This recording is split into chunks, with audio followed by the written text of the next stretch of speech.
네, 누리과정 편성을 둘러싸고 빚어진 정부와 시도교육청 간의 갈등, 지금 좀처럼 해결될 기미를 보이지 않고 있습니다. 문제는 우리 아이들의 이 불편함이 언제까지 계속되는지, 부모들의 걱정이 언제까지 계속되는지인데요. 그렇다면 왜 이런 갈등은 해마다 반복되는 걸까요?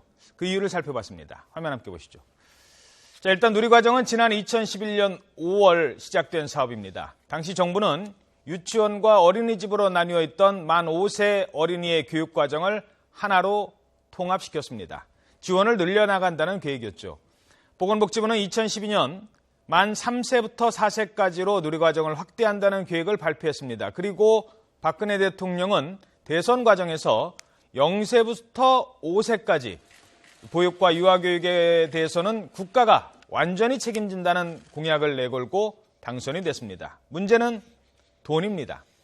정부가 누리과정을 도입하면서 그 재원을 이른바 지방교육재정교부금으로 부담하다 이렇게 얘기를 했습니다. 부담을 지방교육청 부담으로 일부 돌린 것이죠. 자, 이건 교육청 예산입니다.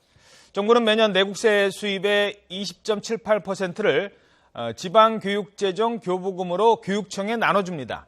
시도교육청 입장에서는 수입이 일정하게 정해져 있는 상황에서 정부 정책에 따라 연간 4조 원 규모의 새로운 지출 부담을 또 떠안게 된다라고 주장하고 있습니다. 이 때문에 누리과정 예산이 둘러싸고 중앙정부와 시도교육청 간의 갈등은 매년 반복되고 있는 것입니다. 돈을 누가 부담할 것이고 얼마나 부담할 것인지.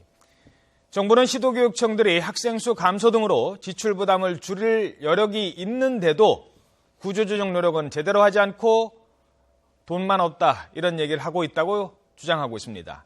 또 일부 시도교육청들이 무상급식 등 자체 사업을 추진하기 위해서 의도적으로 야당의 공약인 무상급식을 위해서 여당의 공약인 누리과정 예산을 편성하지 않는 것 아니냐 이런 비판을 하고 있는 것입니다. 하지만 시도교육청 입장은 조금 다릅니다. 정부와 차이가 있는데요. 정부가 누리과정에 소요되는 4조 원을 모두 지원한다는 것은 법적으로 하게 돼 있는 지방교육재정교부금 총액을 교부한다는 내용이지 누리과정을 위해서 별도로 돈을 추가로 준다 이런 얘기가 아니라는 것입니다. 결국 정부의 추가적 지원이 없을 경우에는 정상적으로 예산을 편성하기 어렵다는 입장을 보이고 있습니다. 갑자기 지원금 끊기면 지금 잘 놀고 있는 저 아이들, 부모들은 얼마나 걱정이 많겠습니까?